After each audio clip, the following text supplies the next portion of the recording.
Welcome to the latest edition of my Sense of Identity podcast. As always, this focuses on topics and people we believe will be interesting and resonate with our audience. And so I'm particularly delighted today to be joined by Roland Emmans from HSBC. Welcome, Roland. Morning, thank you. I've really been looking forward to this chat. And I think our listeners are going to really enjoy listening to your perspective on some topics and some interests that I know are close to our hearts.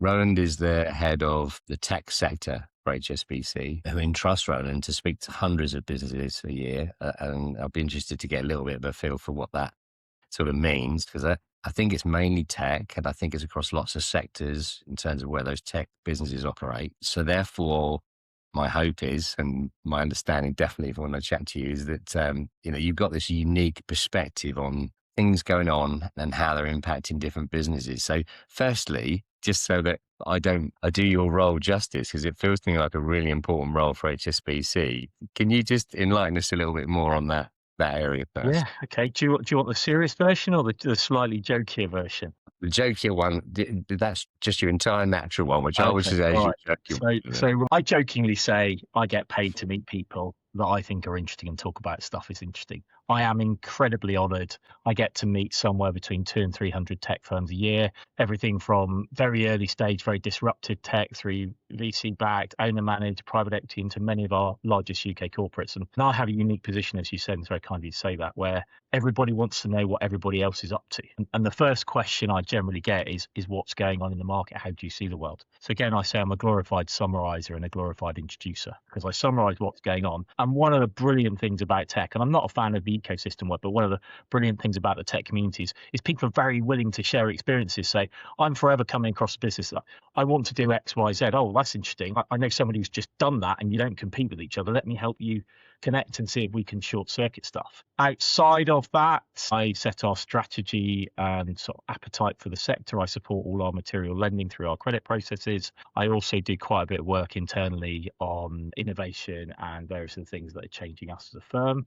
That's sort of my day job, and that keeps me out of trouble a lot, particularly with a lot of travelling around the UK. I also sit on a government advisory board around intellectual property finance. I'm a fellow at the University of East London, and I'm a board advisor for a fintech as well. So this stuff gives me some interesting perspectives, keeps me out of trouble generally, keeps me out from underneath my wife's feet, and means I do a lot of travelling, which has its upsides and downsides. Yeah, no, it sounded like that when we were chatting briefly before. You'd been on the road a bit, so thanks again for doing this. And when we've chatted, and the first thing I've got to say is, and this, we had to check in with this with HSBC. Obviously, given the sheer scale of the business and the sensitivities, is that this is going to be a very generic chat. It's not. Of course, I understand the sensitivities and the confidences that people like we do share with you, because you're trying to gauge and get a barometer on what's going on out there. So with that in mind, of course, but I know I hate to do it again. AI all over the place, cloud, blockchain, AI feels to me 100%. And I know from our experience, we've been involved in AI for a lot of years, and it's become much more than just fashionable, because I genuinely believe it's got an impact. But I'd really love to know from you, taking a reality check, if you like, on that, what those initials, that abbreviation, given you speak to hundreds of businesses, what is the reality that you're seeing from an AI perspective that's genuinely impacting those businesses at a theme level across those different sectors? So I'm going to slightly hijack the question, Paul, but hold me honest if I don't answer it, because I just want to give it in a bigger context. So I fundamentally believe we're living through the fourth industrial revolution. Historically, they've been about every 100 years. The last one was in 1970. That's not 100 years ago. That says something about the pace of change. Every previous industrial revolution has generated more jobs, if you look back at history, than it destroyed. It's fundamentally changed the economy, absolutely.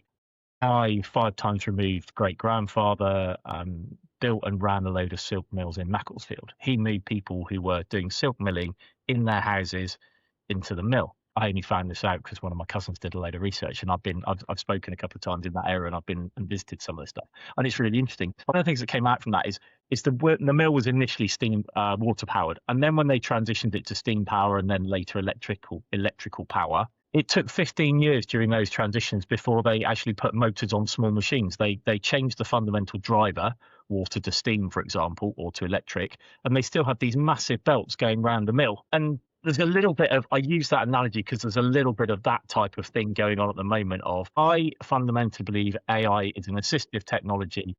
It is going to change the world, but it's an assistive technology. In some ways, I tend to talk about just automation and how the world is changing more than just AI. I think is interesting about how the world is changing. If you go back 10, 15, 20 years ago, it was .com, it was cloud. Now some of these things are just table stakes. And AI or automation, and I prefer to talk about it in that biggest, broadest sense, is just becoming a similar thing. When I'm talking to businesses, everybody is doing it. And I've got to be careful because I live in an echo chamber. I mostly talk to C-suite of UK technology businesses, whether that's consulting, software, IT managed services, telecoms, or we've got 4 groups. Let me see. Consulting, IT managed services, software are the UK's largest value-added resellers, hardware businesses. They're all looking very hard at AI. And I think there's 2 parts to it. If you go at a granular level, there's external market. How's the market going to evolve? What does that mean? And then there's the eternal, can I drive efficiencies from it?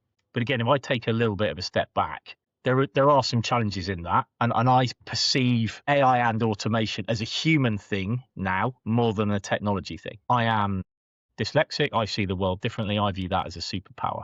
I have trained my AIs that I use to give me bullet points. I'm read as a color profile to give me what I want and to only give me highly confident answers. But I think there are some challenges that people need to be very mindful of some of the constraints that AI has. Hence, that's why I say it is a human piece. I'll throw a few stats at you and you can decide whether you want to pay attention to them or not. So, and in terms of AI and automation implementation, this came out of the US a couple of weeks ago, something McKinsey, I think, something like 93% of all spend is on the technology and only 7% is on the human beings. And yet we know from history, 2/3 of all digital transformation programs fail to deliver half of their design benefit. And if you roll that forwards to AI, that's potentially going to be another challenge. And it does historically tend to be the training and the education piece that gets cut from the budget as soon as there's any pressure. And I'm really hoping that society, technologists, however you want to phrase it, is going to learn from the things of the past, because AI has huge potential. I don't know if you've been to the doctors or your listeners have been to the doctors in the last 12 or 18 months. In America, IBM Watson's got a medical practitioner's license. This is US stats and it's a couple of years old now, so the data may be a little bit better. But first time diagnosis accuracy from a general practitioner is somewhere between 50 and 80%. But if you're really lucky, they'll get it right 80% of the time and they'll only get it wrong 20% of the time. If you're a bit unlucky, it's a 50-50 whether they diagnose you right. That has the downside of being ill for longer, societal bad. Drug prescription you may not need is drug resistance, again, societal bad. And it's also just bad for a human being, takes up extra time, extra visits in the healthcare system. IBM Watson has a medical practitioner's license. It gets it right about 20 to 30% of the time. So it's not great either. But if you stick the 2 of them together, we would have a conversation, GP to patient, and then effectively the AI natural language model is listening, and GP gets the obvious stuff and the technology gets the unobvious stuff. So it sounds like you've got flu. GP's thinking you've got flu. AI comes in and says, Mr. Emmans says he's just come back from South Asia. Ask him these 3 questions because it might be something Southern Asian, not just plain old flu. And first diagnosis accuracy gets up to over 90%. And when I tell that story, I often say to people, well, how would you feel if your most intimate moments were being recorded by technology and recorded by AI? And the general reaction before I tell the story is, I'm not sure how I feel about that. Data protection, data, so kind of you name it, list of questions. But I'm going to tell the story.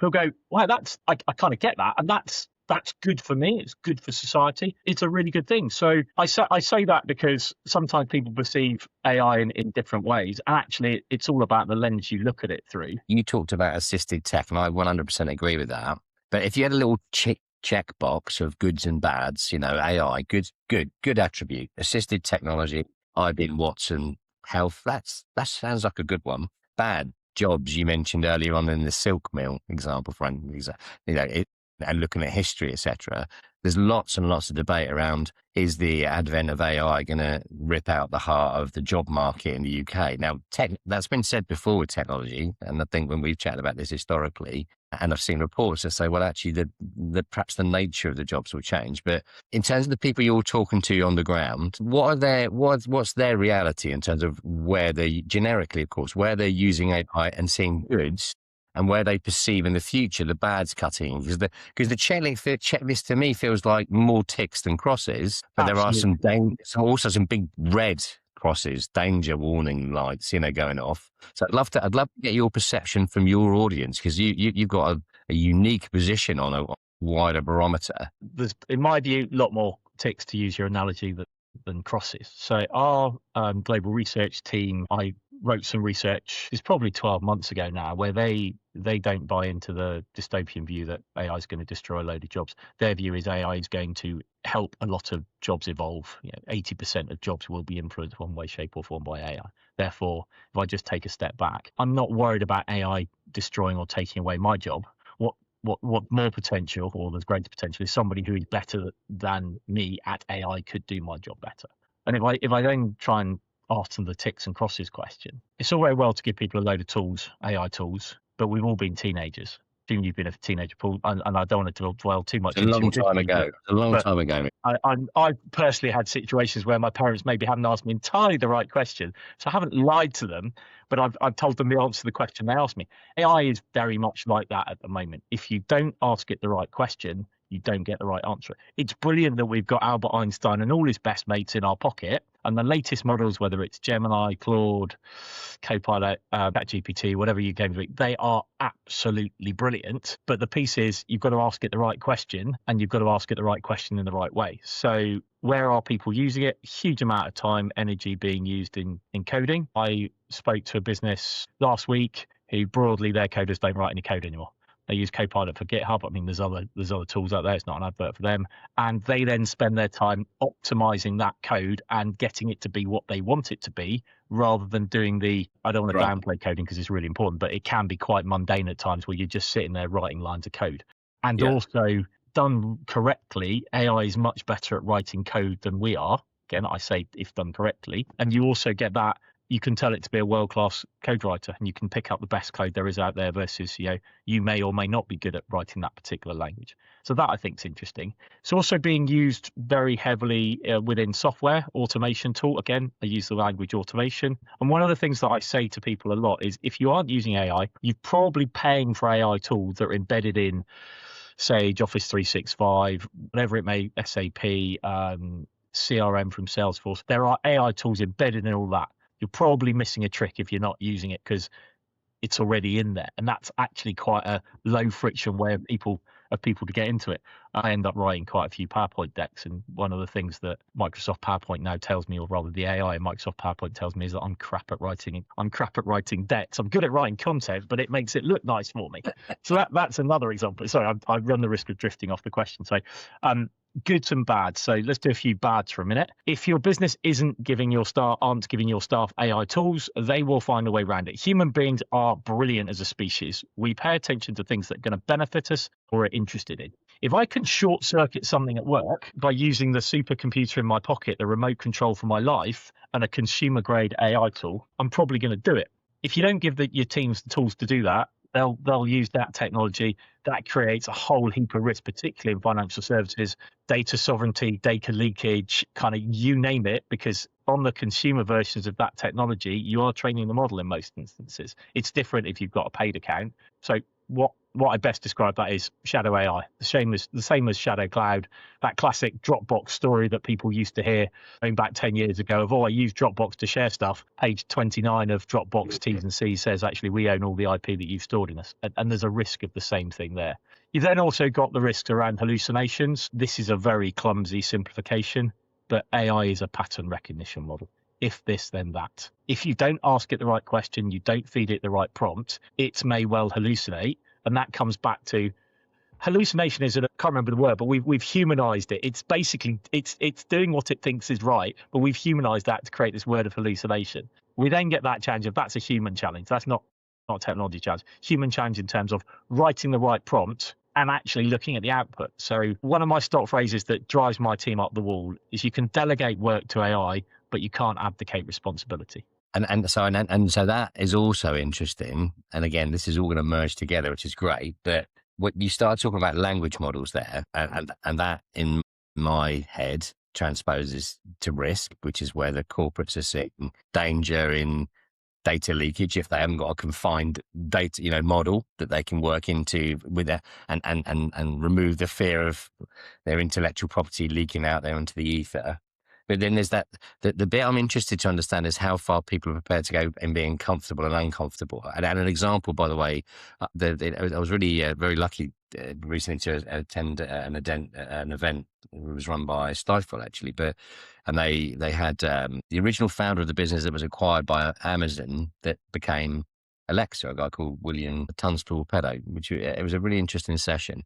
And he's now starting to focus on these dynamics because of the fact that AI in itself now is also evolved from this sort of what they used to call symbolic to neuro. And neuro is, AI lies. I mean, it will invent facts as well as use, what's out there in the wider world. And the wider world is now being inundated with AI commentary. And therefore there's this vicious potential circle we get into. So with all those risks, it feels like a lot of the big companies are shying away from going as far as they'd like to because they're not yet comfortable and the risk. How are you finding that transposing into the businesses that you're dealing with?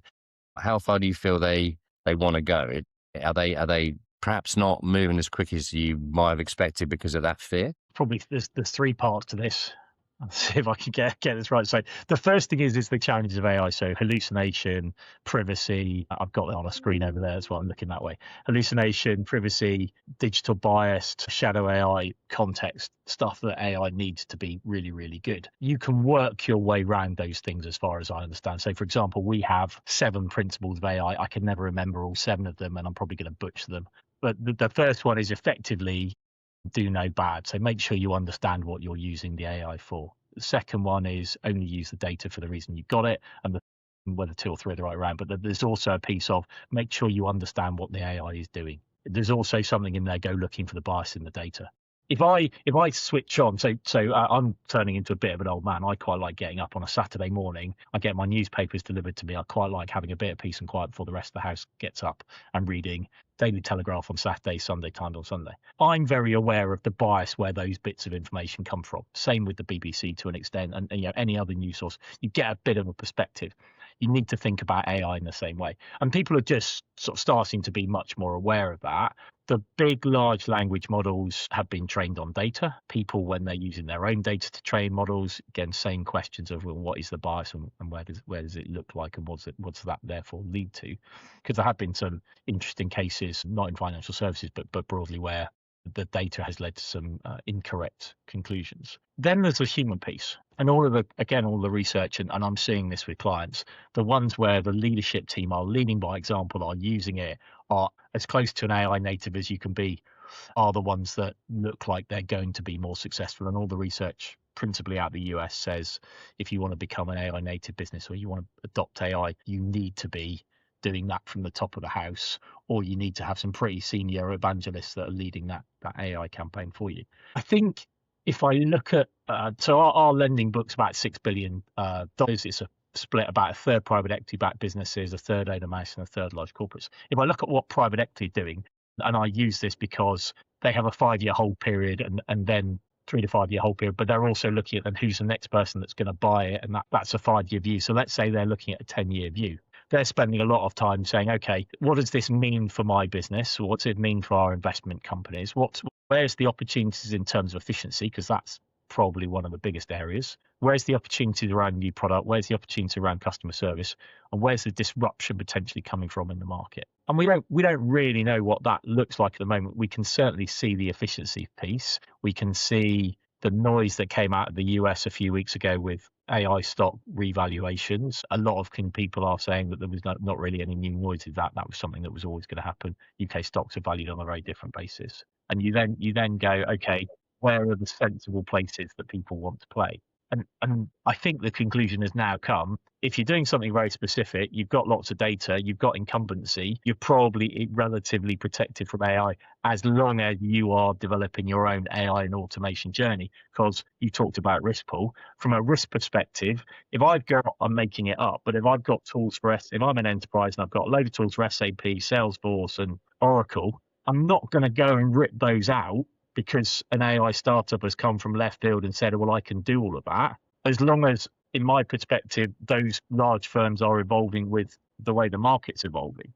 There is also I don't want to overplay the piece, but I was with Google earlier on this week, and guy Alex from Google told a brilliant story around financial services, and this isn't my firm, but it was matching signatures. They'd run a pilot for this firm, and the outcome they were a bit disappointed with because only 93% matched the signatures accurately. And I think the Google team were getting a bit of a hard time reading between the lines. And then they asked the project manager from the financial services firm, how accurate are your human beings at matching signatures? And he went, about 60 something.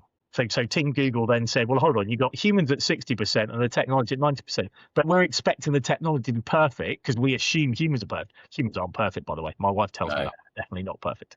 It is a really weird one, isn't it? Because actually, and that's also rapidly making notes, because we could talk about this forever. Like, there's the implicit, it's not fair. There's the risks, some perceive, maybe some less than others in AI. There's the risk, of course, that you move too slow and you get displaced because someone else is using AI to move faster than you are. So, to ignore it would be a sin. But the whole thing seems to me to come down to trust. I mean, I was really intrigued the other day. I was reading and I didn't make a note about it, so I write everything down because of my brain. But even the film industry is, really been impacted by this in terms of fraud and I wrote fraud, impersonation, social engineering, all that stuff is really scary. I mean, you can pop onto Instagram and you'll see some of the globe's biggest actors appearing but not with their consent. And I know there's been court cases where people have said, you can't use my likeness because AI is able to do it. That's not, my likeness is my intellectual property and you can't use it.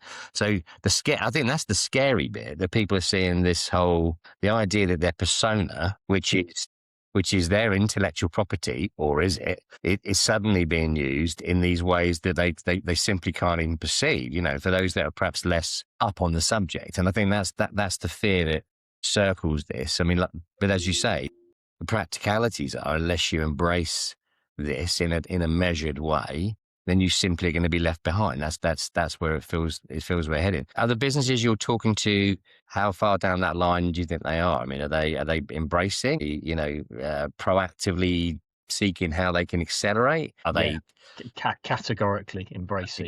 Two things that strike me. I was with a media business a couple of weeks ago, and we were talking about exactly this thing of how do you know an image is trusted? They were talking about digital watermarking. There's a lot of digital watermarking coming that will make it very clear to us as consumers that YouTube short or TikTok reel has been AI generated. And I think that will start to deal with some of the trust. But none of this stuff is new.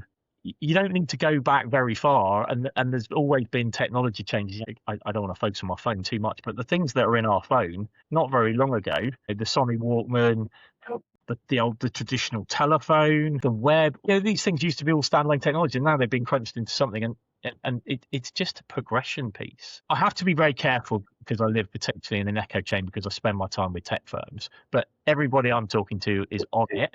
Absolutely, varying degrees of on it and what it looks like, probably relevant to the business. But the biggest theme that's coming back at me is you can't just throw AI at something and hope it will fix it.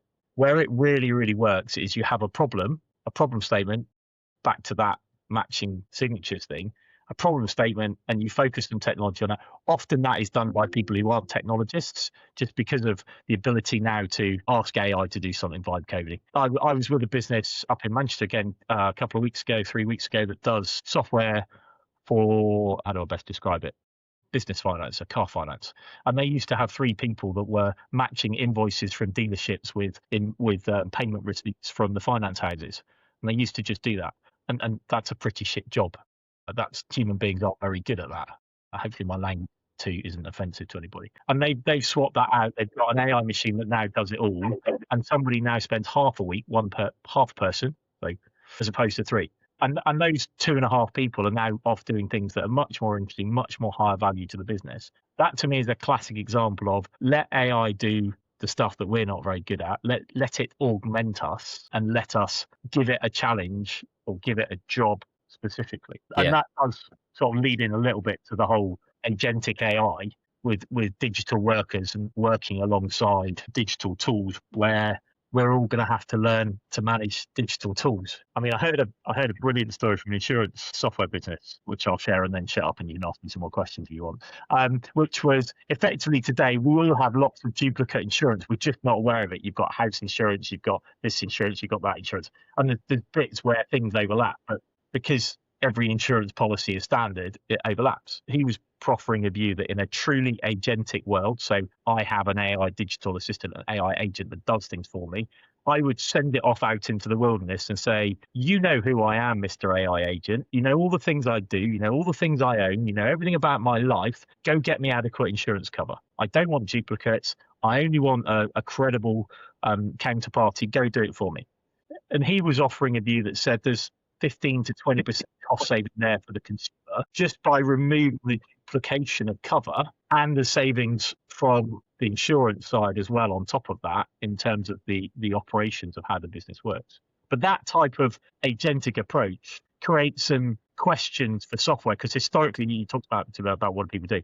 Historically, the great thing about software was the user experience, the user interface, the UI, the UX. How good and how easy is this software to work with? If you truly believe we're going to end up in an agentic world, that gets leapt over because the human beings won't be interfacing with the software. I'll just be interfacing with my AI agent and says, tell me the answer to this question. It will go in and it will look at the data. So value then becomes data and insights, not software. So that's an interesting sort of approach as well. And and that we could talk about this. So for me personally, that is the perfect point to pause for a moment because that you've been aware we've been working in that space, and I mean the stats on that in the program we worked on with the Department of Business and Trade actually, where we were recognised. I just might throw that one in, and I like to advertise, but the stuff we've been doing in that space is very much akin very closely to what you just described. And the economic value to the UK of unlocking those nuggets, they claim is 30 billion a year. It's, this moves needles and addresses as well a lot of other blockers, should we say, to economic growth. So I think anyone that doesn't take note of it and at least consider this is going to get lost on pace, and so it's going to be an interesting future. We could genuinely, I could chat about this with you for hours. It's been really fascinating. I need to keep this, and I'd like to actually come back to this if you're up to it. We'll maybe revisit this very topic in a few months' time. One of the things I always like to ask people that join me on this session, so I'd love to ask this one too. I can't remember though. I gave you a little bit of a chance to think about it. If you could rewind your life and revisit your younger self, what would be the words of wisdom you'd give your younger self, knowing what you know today? Gosh, that's hard. That's the sort of question I ask people when I'm interviewing them. That's a good question, Paul. No, you didn't brief me. Thank you. One of the things I realised when I'm now 52, one of the things I realised when I turned 50 is I won't say wisdom, I have knowledge. We've all lived very different life experiences. And one of the things that I realised is the stuff that's in my head that I take for granted that is bleedingly obvious to me may not be for somebody else who's had a very different life experience. So I guess my advice to my younger self would be, don't forget that you know all this stuff, because you actually do know an awful lot of stuff. How do you then bring it to bear and how do you make it relevant to the people? This sort of brings us back to full circle to where you start with, what's my day job? I have a very simple philosophy on life. I'll meet anybody who's broadly interesting, because the way it works, you have a conversation and something else turns up off it, and that's the way it works. And the other thing that sort of feeds back to that, to just try and pad that one piece out, is a bit about curiosity. I'm a pretty curious individual. The world is changing very quickly. If we're not careful, we're going to get left behind by it. World Economic Forum in Davos identified 27 skills for the future about 10 years ago. One was be a decent human being, be empathetic, be able to interact, be curious, critical thinking, be resilient. The second was you don't need to be a technologist, but you need to understand technology. And that's a lot of the stuff, for example, we talked about AI today. And the third thing was be a lifelong learner, because the pace of change is such that theoretically about a third of everything you know is out of date every year. Luckily, we learn new stuff all the time. So we don't know nothing after 3 years. We don't know anything. We know very little. I would say be aware of what you know and be curious. Brilliant. Really enjoyed it. Listen, thanks so much for joining us. I hope you'll be up for revisiting some of this in the not too distant future again. I'm certain some of your words of wisdom, some of your knowledge will rub off with others. So thank you again, Roland Emmans, for joining us today. My pleasure. Thanks for having me.